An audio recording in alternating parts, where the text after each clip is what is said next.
So on this William Lane Craig piece, now who is William Lane Craig? Maybe you can tell the audience, because you're more familiar with him than I am. He's a well-known apologist. Theologian, apologist. I know he taught at seminaries for a number of years. I know John Loftus actually studied with him. Basically, he's just a famous apologist, and of the Christian quote-unquote thinkers, he's very highly regarded within the community, like Plantinga or Avi Zacharias, and yet largely unimpressive to those outside of that. Okay, prepare to be unimpressed. I'm sorry, it's just the way it is.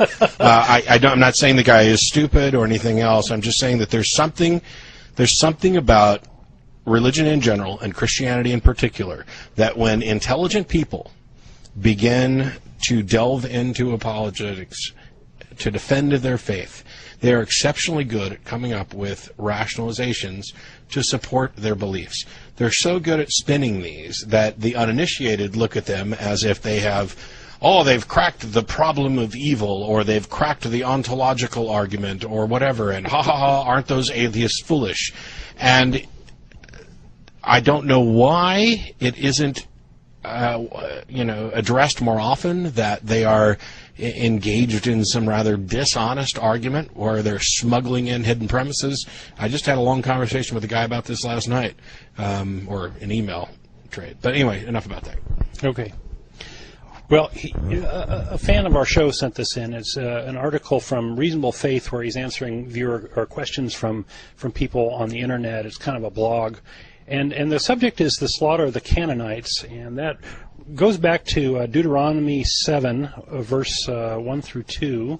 Yeah, 7:1-2. When the Lord thy God shall bring thee into the land where thou goest to possess it, and hath cast out many nations before thee, the Hittites, and the Girgashites, and the Amorites, and the Canaanites, and the Perizzites, and the Hivites, and the Jebusites, 7 nations greater and mightier than thou. And when the Lord thy God shall deliver them before thee, thou shalt smite them and utterly destroy them. Thou shalt make no covenant with them, nor show mercy upon them. So basically, It's an order from God to his favorite tribe to go slaughter everybody that's in their way with no mercy. Right. Kill every living thing. Take them out, take their stuff.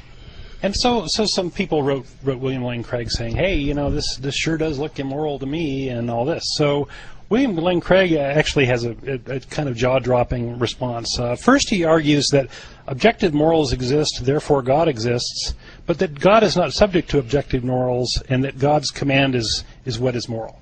He is above the law. He is Steven Seagal. So this is like one non sequitur after another. So, yeah, objective morals exist, therefore God exists, and then God's somehow completely irrelevant to that. God is the parent who makes a bunch of rules, and when questioned about them, the answers are because I said so. And when asked why they don't follow the rules, the answer is because they don't have to. Yeah. Yeah. Because I'm the boss. I brought you into this world. I can take you out. Right. And now, so, I'm half joking. No. But it's an amusing thing. But ask yourself, seriously, I don't care, whether you're theist, atheist, deist, pantheist, whatever. This is what Craig is saying. He's not alone. This is common. Hell, this is the stuff that I used to accept. But ask yourself, if this is remotely satisfying to you, is this something that you think is moral and just? This, I made the rules, I don't have to abide by them, you do, and they don't exist for any particular reason, they exist because I said so. No jam on Thursdays. Then he goes off and says, let's blame the victims. They were worshiping other gods. He goes to say, by the time of their destruction, Canaanite culture was in fact debauched and cruel, embracing such practices as ritual prostitution and even child sacrifice. So if God told William Lane Craig to go around killing the Jew, well, maybe not the Jews, but if he told him to go kill the Muslims and the Hindus and the atheists and the Buddhists and whoever else, then Craig would have to do it and have to think that it's entirely moral. I mean, God's telling him to do that. Then William Lane Craig goes on to address the children, the fact that this order is to go kill children too, and he goes to say, well, God knew if those Canaanite children were allowed to live, they would spill the undoing of Israel. So just these little babies are gonna, are more powerful than God, and got to kill them. So that was pretty amusing. Then he goes on to say, oh, there weren't any real victims. So first off, he's blaming the victims, and then they're saying, oh, well, they weren't really victims, right? They weren't really victims. He goes on to say, well, so whom does God wrong in commanding the destruction of the Canaanites? Not the Canaanite adults, for they were corrupt and deserving of judgment. Not the children, for they inherit eternal life. So who is wronged? Ironically, the most difficult part of this whole debate is the apparent wrong done to the Israeli soldiers themselves. Can you imagine what it would be like to have to break into someone's house and kill a terrified woman and her children? The brutalizing effect on these Israeli soldiers is disturbing. No, Mr. Craig. What is disturbing is how badly your brain has been poisoned that you're now apologizing.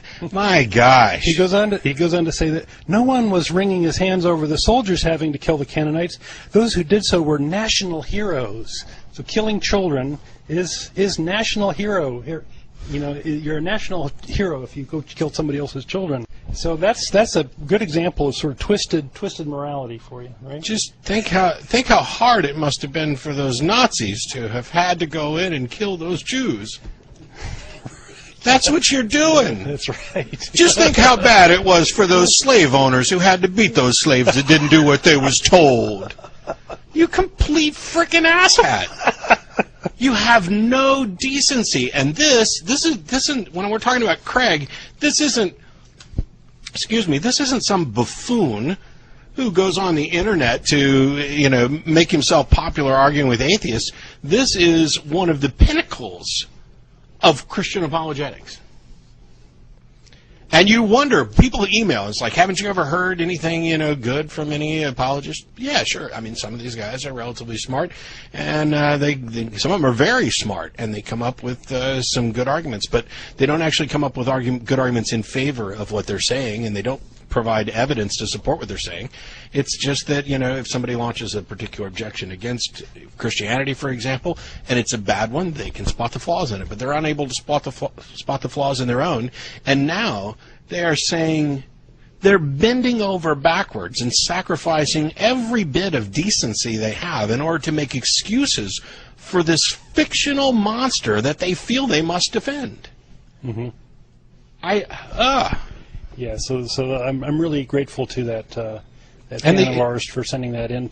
And people wonder why I get so spun up about this. If you're not offended, if your sensibilities aren't offended by stupid stuff like that, you're also hopeless.